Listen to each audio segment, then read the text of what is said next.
जल शक्ति मंत्रालय के एडिशनल सेक्रेटरी और नेशनल वाटर मिशन के डायरेक्टर जी अशोक कुमार हमारे साथ मौजूद हैं। सर, क्या चल रहा है अभी करंट अगर देखा जाए तो? अभी पिछले 6 महीनों से हम एक मुहिम चला रहे हैं यहाँ पे, catch the rain where it falls when it falls करके है। ये वाटर हार्वेस्टिंग स्ट्रक्चर करने के लिए लोगों को उत्साहित करने के लिए एक कैंपेन शुरू किया है। जैसे आप जानते हैं, भारत देश में ज़्यादातर इलाकों में बारिश से ही पानी मिलता है और कई इलाकों में स्नो मेल्ट होने से मिलता है, पर ज़्यादातर 90% एरिया में पानी की ये बारिश का पानी होता है। हमने देखा कि जब बारिश आती है और जून जुलाई अगस्त उस महीने में 3-4 महीने में बहुत बारिश होती है। उसके बाद अगले 8 महीने में पानी का प्रॉब्लम हो जाते हैं। एंड कई जगह पे ये देखा जाए कि समर में टैंकर का भी इस्तेमाल करना पड़ता है, तो पेयजल का बहुत समस्या होती है। तो हमने सोचा कि देखो, ये जो बारिश आती है और उसके वजह से जो फ्लड्स होती है, इसको अगर हम पानी को संभाल के संग्रह करके रखें तो ये काम पानी पीने के लिए समर में काम आ जाएंगे। तो इसलिए ये मुहिम हमने शुरू की थी, catch the rain where it falls when it falls, जहाँ बरसे जब भी बरसे। पहले हम ये करते थे कि बड़े बड़े डैम्स बनाने की कोशिश करते थे। पानी क्या होता था कि बारिश का पानी को हम कई जगह पर देके एक बड़ा डैम बना के उसमें संग्रह करके थे। अभी आजकल से के ज़माने में बड़ा डैम बनाना मुश्किल है। उसमें लैंड एक्विजिशन का प्रॉब्लम आ जाता है, सबमर्जेंस का प्रॉब्लम आ जाता है, डिस्प्लेसमेंट का प्रॉब्लम आ जाता है और कॉस्ट भी बहुत है। और पिछले कई सालों को डैम्स को हम देखते हैं तो पता चलता है कि वहाँ के सिल्टेशन की वजह से जो एफिशिएंसी हमको होना चाहिए था वो भी नहीं हो रहा है। तो इतने खर्चा करने के बाद भी हमको पानी प्रॉपर संग्रह नहीं होता था।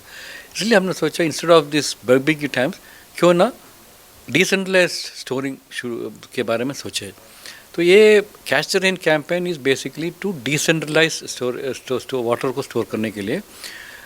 उसमें 3-4 पॉइंट्स ही हम बताते हैं। एक तो हर घर में rooftop rain water harvesting structure बनाएं ताकि घर का पानी घर में रहे।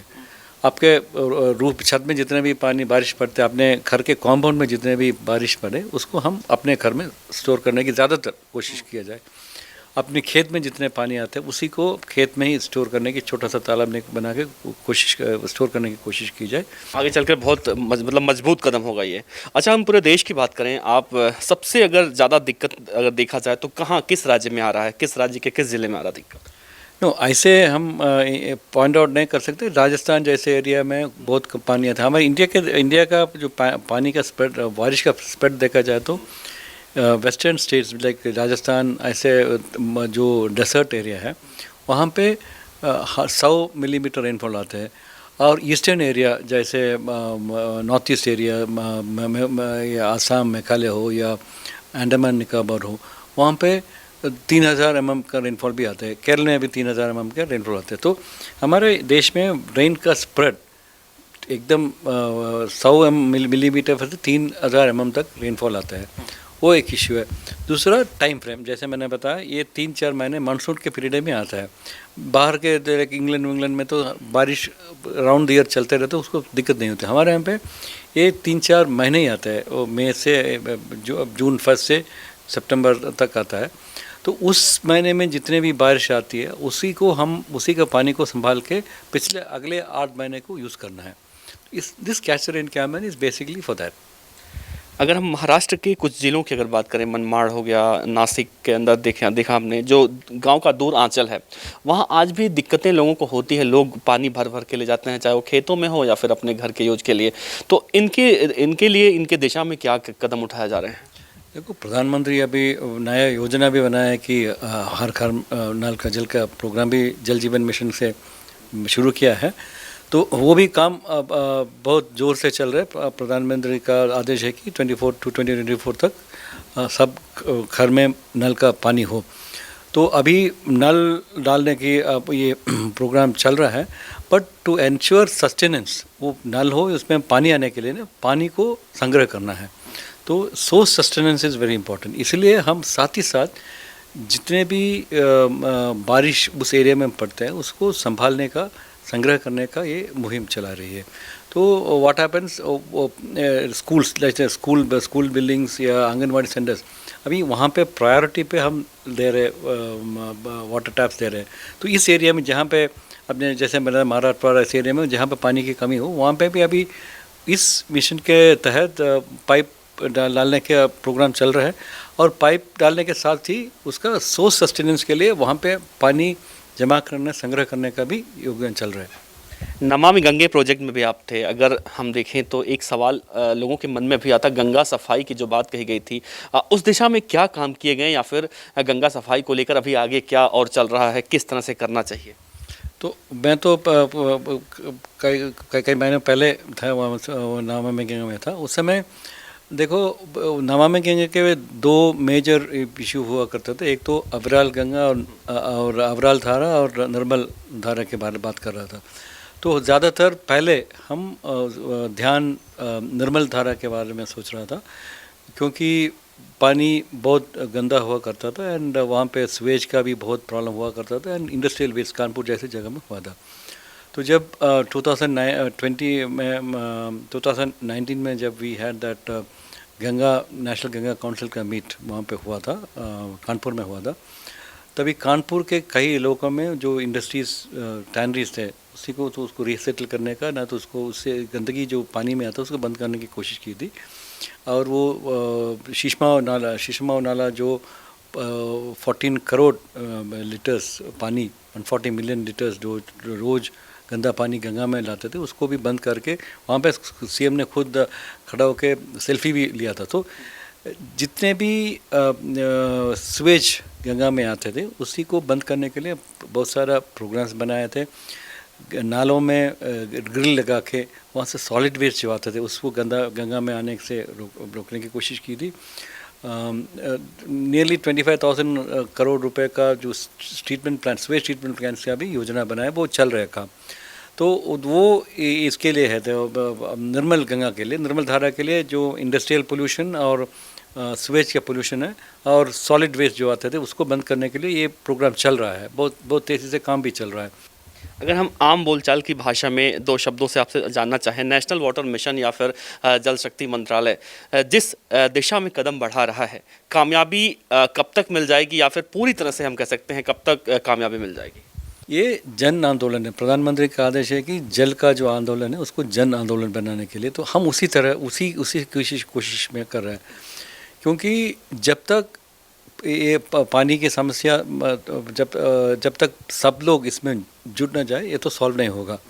इसको ध्यान में रखते हुए नेशनल वाटर मिशन में भी कई कार्यक्रम, जैसे वाटर टॉक किया था, सही फसल का कैंपेन किया था, जो फार्मर्स को नच करने के लिए कि कम खपत वाला फसल उगाए। फिर वाटर एफिशिएंसी बढ़ाने के लिए इंडस्ट्री को भी रिक्वेस्ट किया था, वहाँ पर स्टडी कर रहे हैं। ये सब वाटर को दोनों तरह से, सप्लाई साइड और डिमांड साइड दोनों में देखे पानी को बचाव करने की कोशिश कर रहे हैं। तो अभी स्टेट में we are now requesting states को prepare state specific action plan, जिसके तहत जैसे हम स्टेट में वित्त बजट बनाते हैं, हम जितना आमदनी है उतना जितना खर्चा होता है उसके एक हिसाब रखते हैं। फिलहाल हम कई स्टेट में कहीं भी पानी के बारे में कोई हिसाब नहीं रखता है, क्योंकि मेशर भी नहीं करते हैं, और जितना आमदनी होता है जितना पानी आता है उसी को ज़्यादा भी खर्चा करते हैं। कई देखा जाए कई देशों में, कई राष्ट्रों में जितना पानी उसे दो गुना पानी यूज़ करते हैं, ग्राउंड वाटर एक्सप्लॉइट करते हैं। इसलिए पंजाब जैसे कई स्टेटों में कई ब्लॉकों में पानी का स्तर बहुत नीचे चला गया, क्योंकि वहाँ पे जितना पानी बारिश से आते थे और सोख जाता था, उसी से ज़्यादा हम विड्रॉ करता था। तो ये सब को समझाने के लिए state specific action plan, water budget को बनाने के लिए स्टेट को रिक्वेस्ट किया है। तो कम से कम ये जानकारी तो मिले पब्लिक को, हम कितना पानी हमको आता है, कितना पानी हम यूज़ करते हैं। एक आखिरी सवाल करूंगा, अगर हम डिफाइन करें, अगर पहले की बात करें और इस मंत्रालय के या फिर नेशनल वाटर मिशन के बाद कितना बदलाव कितना आया है? अवेयरनेस में बहुत सारा फ़र्क पड़ा है। जैसे मैंने बताया, जब हम वाटर टॉक शुरू किए थे हमने वो 2019 में, हमारे यहाँ पर 300-400 लोग आते थे। अभी हम वाटर टॉक जब हम ये प्लेटफॉर्म में आए, पिछले वाटर टॉक में लाइव 2-2.5 लाख लोग आए थे, 2.5 लाख पीपल आए थे। तो कहाँ 300, कहाँ 2.5 लाख लोग। एक तो वो है क्योंकि लोगों में पानी के प्रति जागरूकता, अवेयरनेस बढ़ गया, और उनको भी ये लगता है कि नेशनल वाटर मिशन के वाटर टॉक में अच्छी चीज़ बता रहे हैं, और जो बताते हैं वो is a matter of concern. वो तो एक है, वो सफलता हमको हुई है। सेकंड, हमने सही फसल का मुहिम चलाई थी पहले 2019 में, हरियाणा में, पंजाब में, महाराष्ट्र में, जहाँ पे पानी ज़्यादा इस्तेमाल करने वाला क्रॉप्स जैसे पैडी, वीट और शुगर केन का ज़्यादातर खेती होती है, वहाँ पे फार्मर्स को थोड़ा बहुत जागरूक करने की कोशिश की थी, और गवर्नमेंट से भी, सरकारों से भी रिक्वेस्ट की थी। हरियाणा गवर्नमेंट ने तकरीबन 1 लाख एकड़ पैडी कम किया है। तो इसका बहुत फ़ायदा है, क्योंकि वहाँ पे वाटर टेबल जो नीचे जा रहा था उसको रोकने के लिए ये बहुत काम आ जाएंगे। एंड क्रॉप डाइवर्शन का भी हमने रिक्वेस्ट किया था। कॉर्न या मैस को भी यूज़ करने के लिए अभी प्रोग्राम बनाया, सब्सिडी दे रहे हैं, और पैडी से डाइवर्ट करने के लिए भी now they are giving scheme. So बहुत फल मिला है इसमें। शुक्रिया सर हमसे बात करने के लिए। तो बिल्कुल, जल है तो कल है, और जल को संचय करने के लिए, जल को बचाने के लिए, उसे संग्रहित करने के लिए नेशनल वाटर मिशन और जल शक्ति मंत्रालय के तरफ से कई सारे प्रयास किए जा रहे हैं। और अगर देखा जाए पहले की तुलना में आज की बात की जाए तो काफ़ी कुछ परिवर्तन अब देखने को मिल रहा है। कैमरामैन प्रशांत कुमार सैनी के साथ Devnath Pandey, local vocal news, Delhi.